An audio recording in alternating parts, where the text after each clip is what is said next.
sudah terlanjur menjadi korban, jangan membayar. Jangan membayar.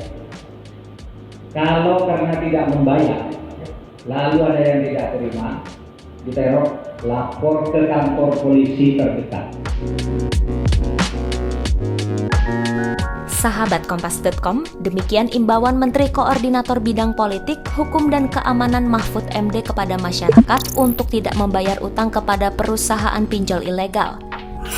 Pasalnya, praktik pinjol ilegal dianggap tidak sah secara hukum karena tidak memenuhi syarat seperti yang diatur dalam hukum perdata. Dengan demikian, warga yang terlanjur terjerat pinjol ilegal tidak perlu membayar cicilan kepada perusahaan tersebut. Lantas, apa langkah selanjutnya yang harus dilakukan nasabah pinjol ilegal? Apakah perjanjian pinjaman antara nasabah dan perusahaan pinjol otomatis tidak berlaku? Untuk menjawabnya, yuk kita tanyakan langsung pada Ahmad Zainuddin, seorang advokat dari Ahmad Zainuddin and Partners. Ada pertimbangan non yuridisnya pasti, dan tidak murni pendapat dari aspek yuridis, karena ketika kita berbicara tentang aspek yuridis, kita berbicara tentang KUH Perdata, ketika perjanjiannya sudah memenuhi syarat kebatalan, itu keadaannya harus dikembalikan seperti sedia kala. Lalu, apakah betul nasabah yang sudah terlanjur terjerat hutang di pinjaman online ilegal tidak usah melakukan pembayaran? Kalau di dalam pasal 13 KUH Perdata itu mengatur tentang syarat subjektif dan syarat objektif dari perjanjian itu sendiri. Syarat subjektifnya salah satunya itu adalah kecakapan pihak yang membuat perjanjian, ya, kecakapan. Nah, poin pentingnya dari isu ini adalah kecakapan si pinjol ini dalam membuat perjanjian pinjam meminjam online. Yang harus diperhatikan adalah di dalam POJK tentang yang mengatur transaksi pinjol ini diatur bahwa intinya seperti ini ya. Jadi pihak yang melakukan pinjaman online itu harus terdaftar dan berizin di OJK. Ini. Jadi orang yang mempunyai legal standing atau kedudukan hukum untuk melakukan transaksi pinjaman online ini adalah si penyelenggaranya ini harus terdaftar dan memiliki izin dari OJK. Itu baru dia dikatakan cakap secara hukum sebagai pihak yang menyelenggarakan pinjol. Kalau kemudian dia tidak memenuhi persyaratan itu, akibatnya adalah apa? Syarat kecakapannya terganggu. Jadi dia ketika mengatasnamakan dirinya sebagai penyelenggara pinjaman online, maka ini terganggu.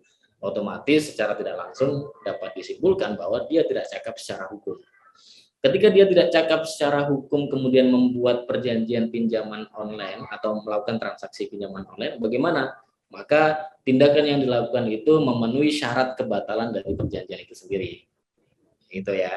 Jadi perjanjian yang sudah dibuat ini, perjanjian pinjam meminjam online ini memenuhi syarat kebatalan.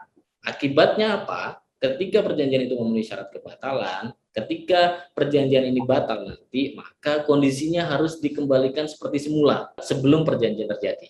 Nah, kondisi seperti semula lagi kalau dalam kasus pinjam-pinjaman online ilegal ini apa? Maka uang yang sudah ditransferkan ke orang itu, ke si penerima pinjaman ini harus dikembalikan lagi. Misalnya dia ditransfer 10.000, ya harus dikembalikan 10.000 lagi. Termasuk di pihak sebelah sana, si pemberi pinjaman. Meskipun dia sepakat, misalnya uang yang dipinjamkan itu 2 juta, yang harusnya dikembalikan jadi 4 juta, dia tidak dapat menuntut itu. Karena perjanjiannya sudah memenuhi syarat kebatalan. Jadi, uang yang sudah ditransfer ke nasabah tetap harus dikembalikan, seperti nominal sedia kala. Termasuk ketika nasabah sudah melakukan pembayaran dan melebihi nominal awal, maka nasabah punya hak untuk meminta supaya kelebihan bayarnya itu dikembalikan lagi. Karena itu tadi kuncinya adalah pengembalian keadaan seperti semula. Harus dikembalikan lagi ke keadaan nol. Tapi bagaimana ya kalau nasabah juga belum atau tidak bisa membayar pinjaman pokok tersebut? Paling ideal itu adalah pengembalian dana seperti pengembalian keadaan seperti sedia kala. Oke, itu harus dipahami dulu.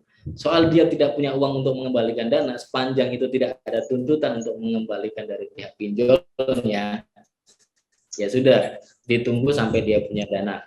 Kemudian ketika dia dipaksa-paksa untuk membayar, maka yang paling bijak menurut saya adalah kemudian itu dinegosiasikan dengan pihak pemberi pinjaman.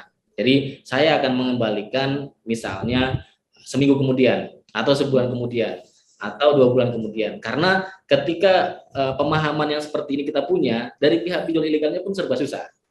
Jadi kalau dia paksa nanti pemidanaan gitu kan. Kalau misalnya dia nggak beri waktu ke pihak peminjam ini, maka apakah saya harus gugat ke pengadilan? Nanti kalau saya gugat ke pengadilan, saya biaya lagi gitu kan. Jadi paling bijak itu adalah tetap dikembalikan, tapi silakan dinegosiasikan kapan kira-kira bisa mengembalikan dana itu tadi. Itu dia penjelasan mengenai perjanjian antara pinjaman online ilegal dan nasabah yang ternyata tidak sah di mata hukum sahabat Kompas.com. Pada menjawab netizen part 3 nanti, kita akan membahas mengenai hukuman bagi perusahaan pinjaman online yang bandel.